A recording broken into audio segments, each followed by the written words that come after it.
If your night is long and your thoughts are loud, let the Word of God be the last voice you hear tonight.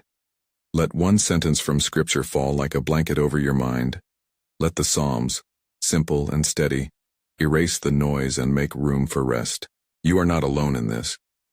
Some nights the mind replays worries until they feel larger than life, unfinished conversations, bills that stack up, fears about health, the relentless what-ifs. That replay can make the dark feel heavy and the hours slippery. I know this place. The psalmist knew it too. Tonight we will let his words meet your tired heart. We will not promise an instant fix. We will invite a truer presence to settle over what is anxious and restless. If this is for you, save this to your night playlist so you can return when sleep will not come.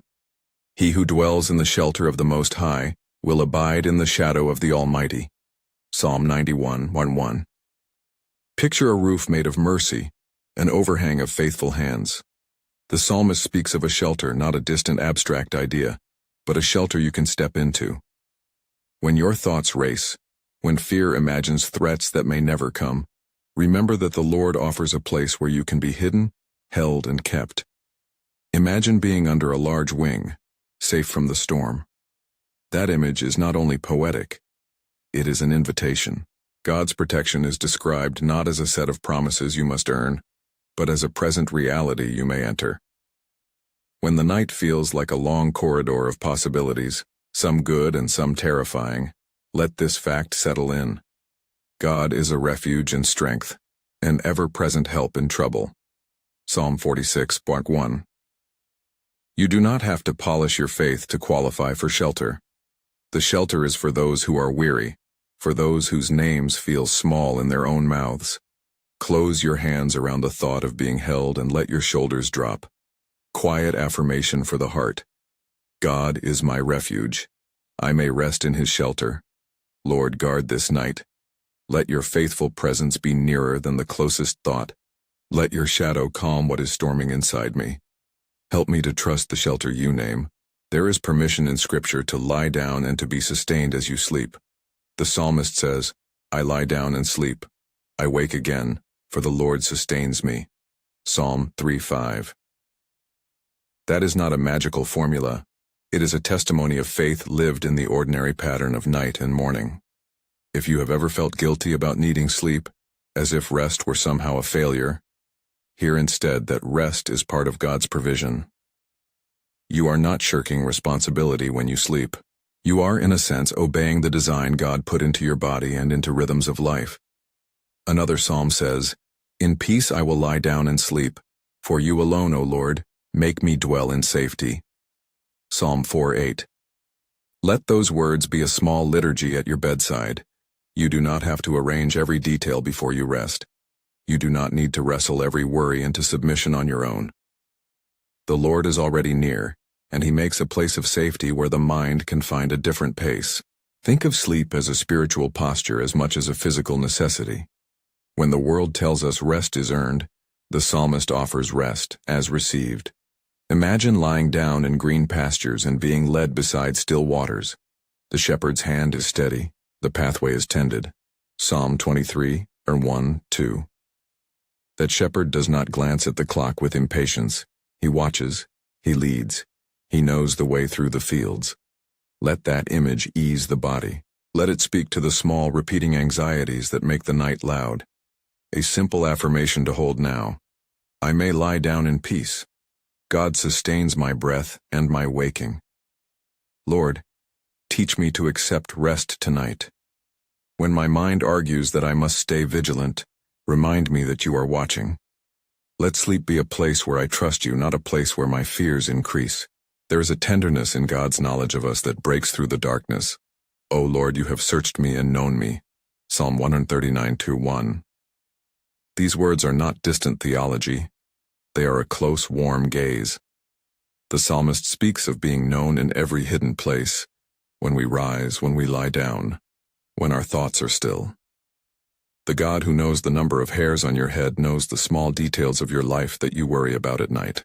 There is no fear about being misunderstood or overlooked. Even the darkness is not dark to him. The night is bright as day to his seeing.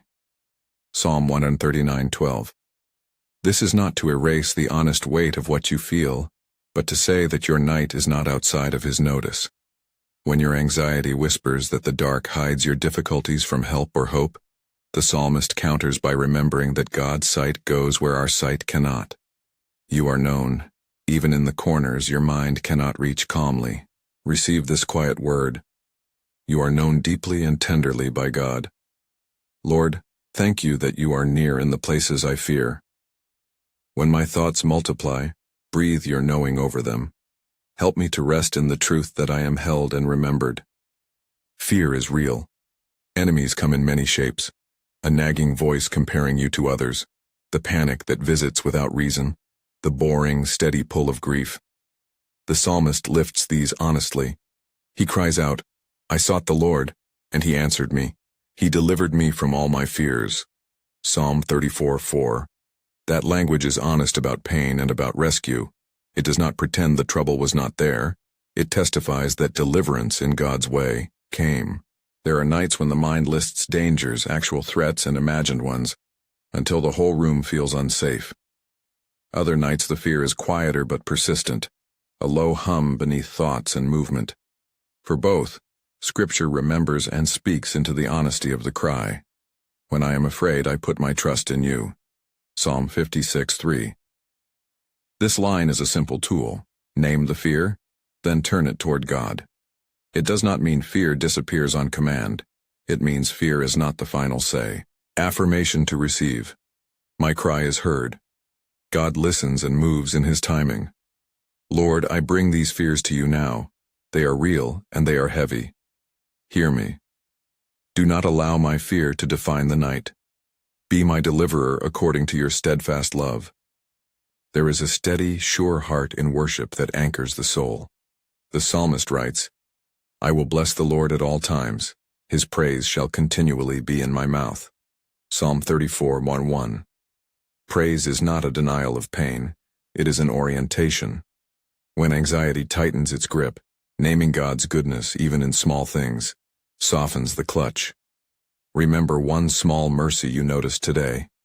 A kind word, a hot cup of tea, a moment of sunlight. Let that memory be a thread you can hold as the night grows. But we do not only remember comforts. Psalm 62 speaks of a soul finding rest in God alone. My soul finds rest in God. My salvation comes from him. Psalm 62:1. That rest is not a self-help trick. It is an invitation to a new center. Your soul does not have to be spun by every thought. Instead of testing or arguing with each worry, let the center of your life be God's steadiness. Let your soul recalibrate to a power beyond the anxious chatter. Short affirmation. My soul rests in God. Lord, steady my heart. When the adversary of my mind tells me I am alone, remind me that you are my sure refuge. Let song rise quietly where panic once lived. There is a different kind of courage that comes from surrender, not from trying to prove we can control everything. The psalmist cried out in trouble and found that God heard his voice and brought him out. Psalm 116 says, I called on the name of the Lord. O Lord, I pray, deliver my soul. Psalm 116:4. The prayer itself is a movement of trust. It is not a guarantee that trouble will evaporate, but it is a way to move the heart toward help. If any part of you is tempted to chastise yourself for feeling afraid, remember that the Scriptures show the faithful having feelings too. The psalmist's honesty is part of the pattern. He cries, he praises, he rests. You may do the same. Your honest prayers are part of walking with God. Simple prayer to say, Lord, I lift this fear. Do not let it root. Hold me while I wait.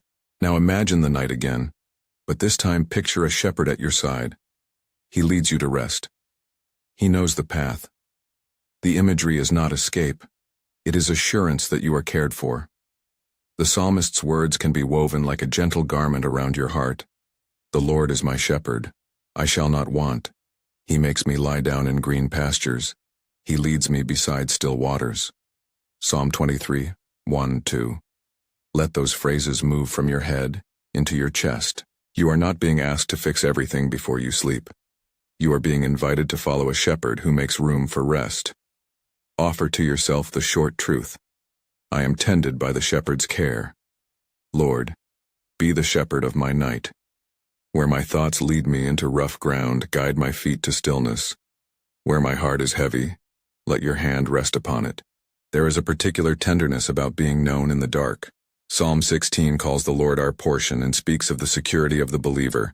You are my Lord, I have no good apart from you. Psalm 16:2. That is not a scolding. It is a reminder of where true security belongs. Sometimes the night offers false securities, plans, imagined outcomes, complaints about what should have been. The psalmist points us back to the one who is a sure portion, the place where longing is rightly met. In the quiet between thought and sleep, you can bring small, honest items to God. The list you fear, the worry you cannot forget, the hope you barely dare to name. God does not shrink from your small inventory. He knows it already. He invites you to hand it to him. A short declaration. I give my list to God. He holds it better than I do. Lord, I lay these scattered thoughts before you. Each one. You know them. You care for them. Receive them now and hold them with your steadfast love. We have spoken of shelter and rest, of being known and heard. Yet real nights can still feel dangerous. There are those who would hurt us, seasons when the world seems to press in, and inner critics who never sleep. The psalmist does not minimize this. He remembers being pursued, being surrounded by enemies, being overwhelmed. But in that remembering, he also remembers God's faithful action. He says, the angel of the Lord encamps around those who fear him and delivers them. Psalm 34:7. This is not a promise you can control. It is a reassurance that God's care includes unseen guardianship. When the mind imagines siege, call to mind that you are not wholly alone in the night. There is a God whose ways are wiser than the plots your fear invents. There are manifestations of his protection, sometimes quiet, sometimes unmistakable. Deliverance may look different than how you hope. It may be a morning that arrives with a small easing, a call from a friend, a new perspective, or simply the slow transformation of a wound by time and grace. Trust that God's action is real, even if it is not as fast as you wish. A short affirmation. God's faithful hand is with me even now. Lord, deliver us in your mercy. Where fear presses close, surround us with your protection. Where the night seems dangerous, reveal your care in ways only you can. If your mind is rushing to litigation, imagined revenge, sharp words you wish you could say, remember the psalmist's honesty about longing for justice, but also the restraint of trusting God's ultimate judgment. We will not use imprecatory language as a command. Instead, we will acknowledge the ache for rightness and lay it before the Lord, whose justice is sure in his time. Your voice need not be consumed by plotting retaliation. You can hand the need for justice to the one who judges rightly. Now, before we go further, take a moment to acknowledge one particular worry out loud in your mind and offer it to God in a sentence. You do not need a perfect prayer. A simple whisper will do. Lord, this is heavy. Say it now if you can. Be honest. You named it. That counting of the weight is itself an act of trust. The psalmist shows us that naming leads to being heard. I called on the Lord in my distress. He answered me and set me in a broad place. Psalm 118:5. That broad place is not always immediate. Sometimes it is the gradual widening of our capacity to bear. Sometimes it is a change of circumstance. But the call is recognized. There is a turning ahead in the Psalms, a place where the voice softens and the command becomes an invitation. Be still and know that I am God. Psalm 46:10. This is not an order to numb or to pretend. It is an invitation to stop striving and to let God's truth be the central sound. To be still is to cease the frantic management of everything and to rest in a reality larger than our anxiety. Yet stillness can feel impossible when the mind is loud. That is why the Psalms give us images, promises, and short prayers to hold as we lean toward calm. Hold for a moment the image of quiet waters and a shepherd's hand. Hold the knowledge that you are known and that shelter is real. If the night has been long, Remember that you do not step into stillness by force but by handing over one small worry at a time. Offer to the Lord what you can now, and admit when you cannot yet let go of other pieces. God receives both the offering and the inability to release. Lord, meet us at the edge of our striving. When stillness feels unreachable, come closer. Help us to hand over what we can and to trust you with the rest. There is a gentle tension here, a place where honesty meets invitation. You have named fears. You have been reminded of God's shelter and knowledge. You may feel a small easing, or you may still feel the heartbeat of unrest. Either is honest. The Psalms do not shame the state of the heart. They bring the heart to God. In the next moment we will gather some of the most tender assurances together: the shepherd's care, the sheltering wings, the God who knows you in the dark, so they can rest over your mind like a comforter. For now, continue to hold one phrase quietly: God is my refuge. Let that phrase be a thread you follow. God is my refuge. Let that phrase be a thread you follow. Now gather the images the Psalms have placed before you: the shepherd's hand, the sheltering wing, the one who knows the dark. Imagine them layered together like a soft quilt. Hear these lines and let them sink past the mind's chattering into the place where your shoulders meet the bed. The Lord is my shepherd, I shall not want. Psalm 23:1. Picture the shepherd's rhythm, walking, listening, pausing where the grass is green. He keeps watch in the daylight. He keeps watch in the night. Even when the path grows narrow, even when the valley feels deep, he is beside you. The psalmist does not promise a life without shadows. He promises a companion through them. Even though I walk through the valley of the shadow of death, I will fear no evil, for you are with me. Psalm 23:4. Let those words be a steadying heartbeat. They do not erase the valley. They name a presence within it. If your mind has ever imagined the worst case, say the line and let the presence named there be louder than the imagined danger. You do not need to manufacture courage. Rest in the courage that attends you. Short affirmation for the night. The shepherd is with me. I will not walk alone. Lord, shepherd my night.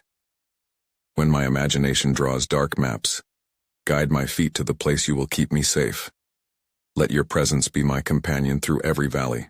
Now listen to the shelter language again, this time joined with promise of guardianship. He who dwells in the shelter of the Most High will abide in the shadow of the Almighty.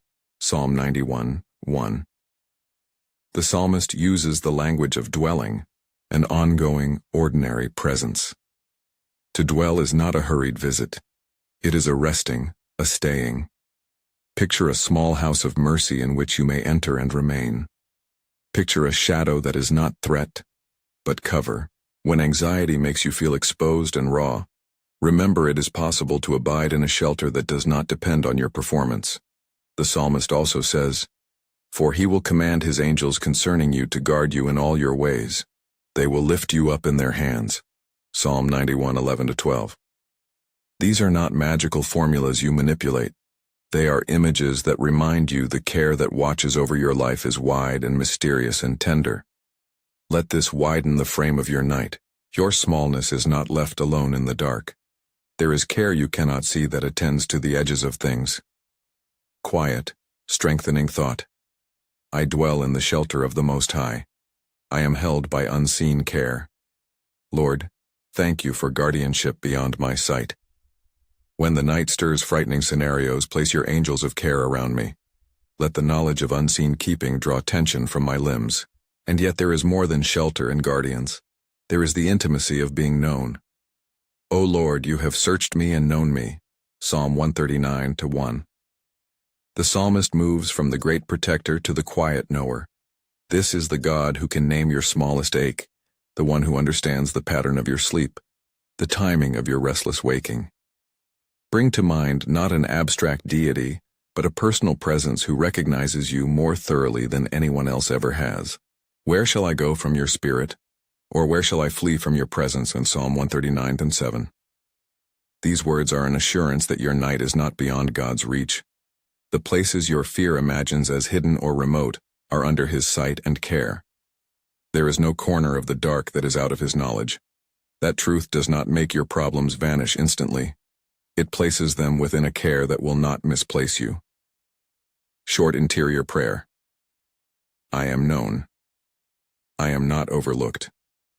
Lord, search me and know me even now.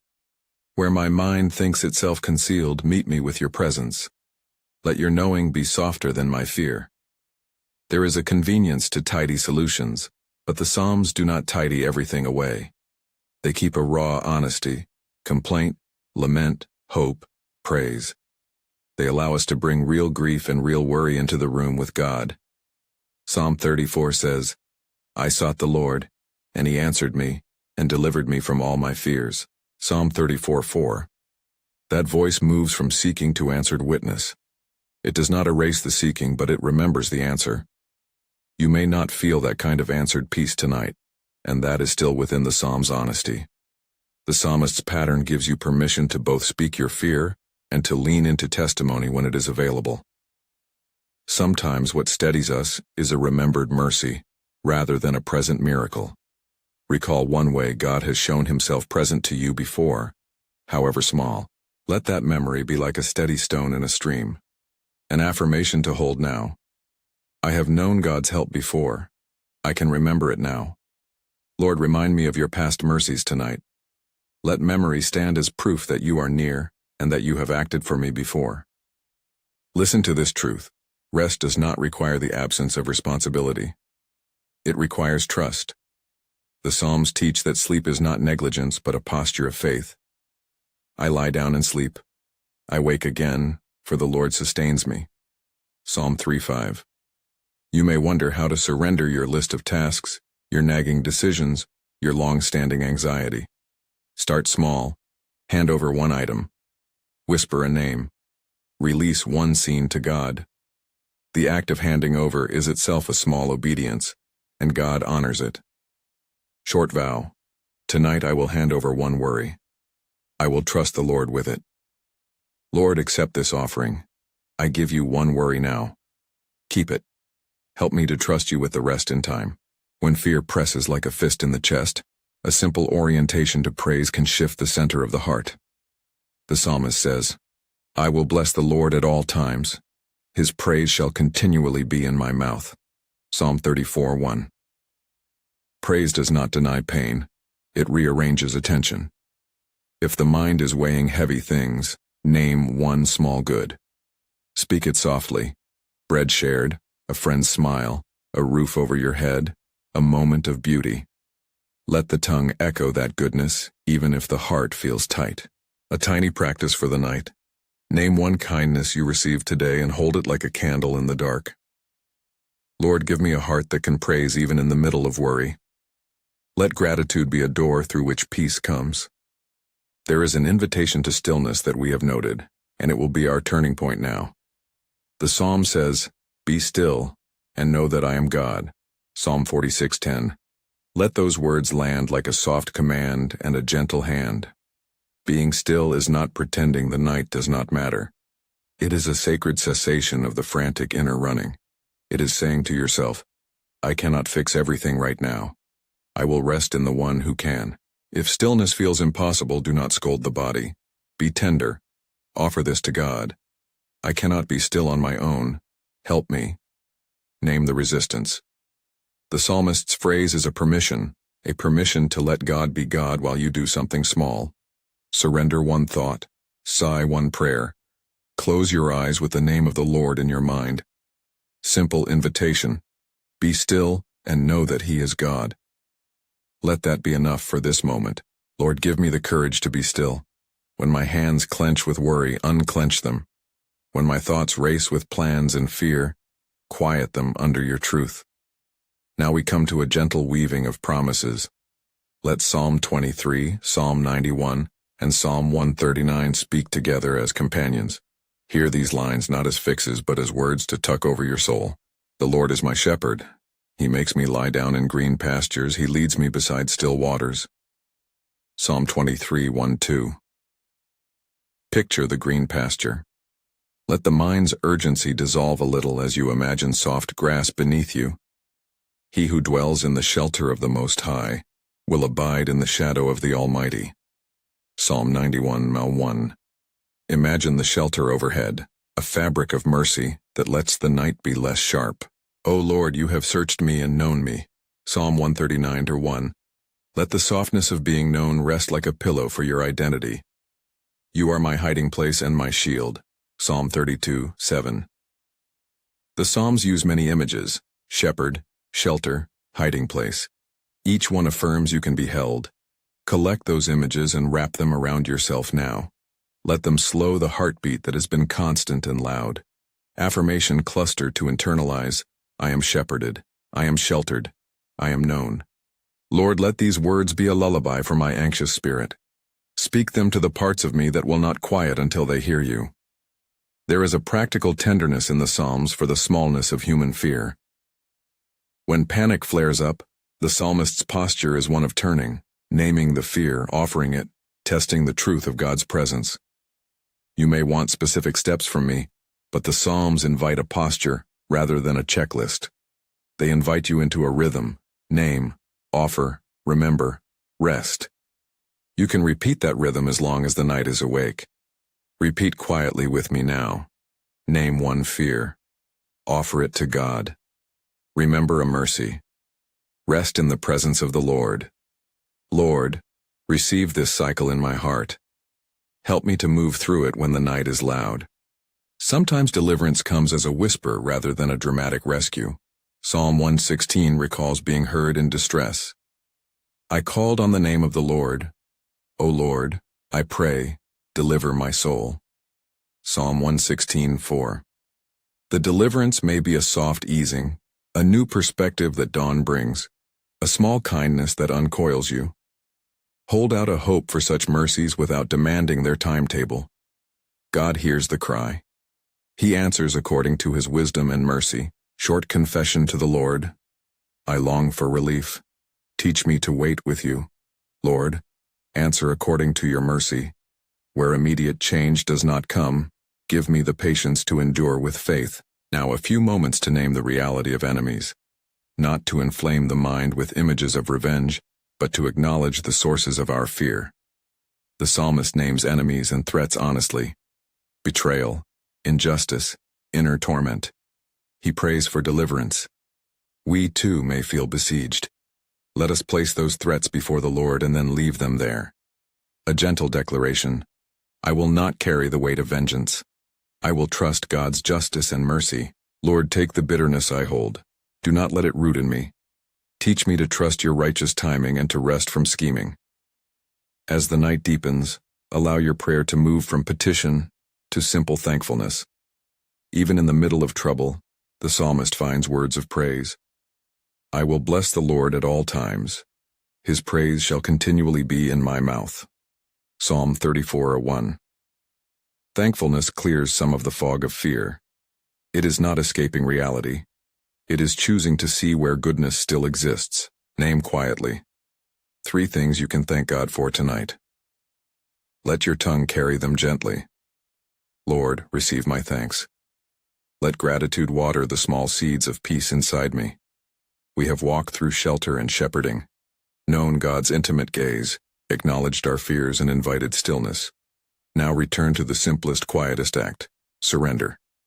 The psalmist's life was one of continual offering, of cries, of praise, of rest. You are invited into that same gentle rhythm. Say this short prayer with me. Lord, I give you the hours of my night. I give you my restless thoughts. Keep watch over me. Let your peace be my pillow. And then, if it helps, repeat a short line until sleep begins to loosen your grip. God is my refuge. Let it be a soft litany. Let it be a stitch that binds together the frayed parts of your worry. Remember the psalm that watches over our coming and going. The Lord will keep your going out and your coming in from this time forth and forevermore. Psalm 121:8. Think of that as a promise that stretches over the whole of your life, over the nights and mornings you have yet to see. Your coming into sleep is not a small thing to God. He watches the simple acts of your being. Short bedtime benediction. May the Lord guard your sleeping and your waking. Lord, watch over our coming and going. Keep our nights under your care and our mornings under your mercy. Before we close, let us offer a final, tender cluster of affirmations drawn from the Psalms. You can say these inwardly, or whisper them if that comforts you. I am held by the Shepherd, Psalm 23:1. I dwell in the shelter of the Most High, Psalm 91:1. I am known and searched by the Lord, Psalm 139:1. My cry is heard, Psalm 34:4. My soul finds rest in God, Psalm 62:1. Let each sentence be like a small candle placed around your bed. Let them circle you. Let them keep the dark from feeling too close. A final prayer for rest. Lord, thank you that tonight I am not alone. Thank you that your word speaks over my unrest. Calm what is restless. Soften what is hard. Hold me in the center of your will. Give me sleep that heals, and rest that restores in ways I cannot always name. If there is no full answer tonight, be enough. If there is waking, meet me in it. Keep me until morning with your unfailing love. As you prepare to close your eyes, give yourself permission to stop striving. Let the psalmist's words be the last voice in your mind. If anxious thoughts return, bring them gently to the bedside of the Lord and lay them down. You do not need to fix them all tonight. Offer them one by one and return to the phrase that steadies you. If you found this helpful, save it to your night playlist so you can return when sleep will not come. Keep this as a gentle companion for future evenings when the mind is loud. May the God of peace surround you. May his shelter be over your head. May the shepherd lead you into rest. May the one who knows your every thought breathe a small, sustaining calm into your heart. Farewell in this quiet moment. Rest now in his presence. Good night. Lord, bless this night, guard the sleeper, soothe the anxious, and keep watch until morning. Amen.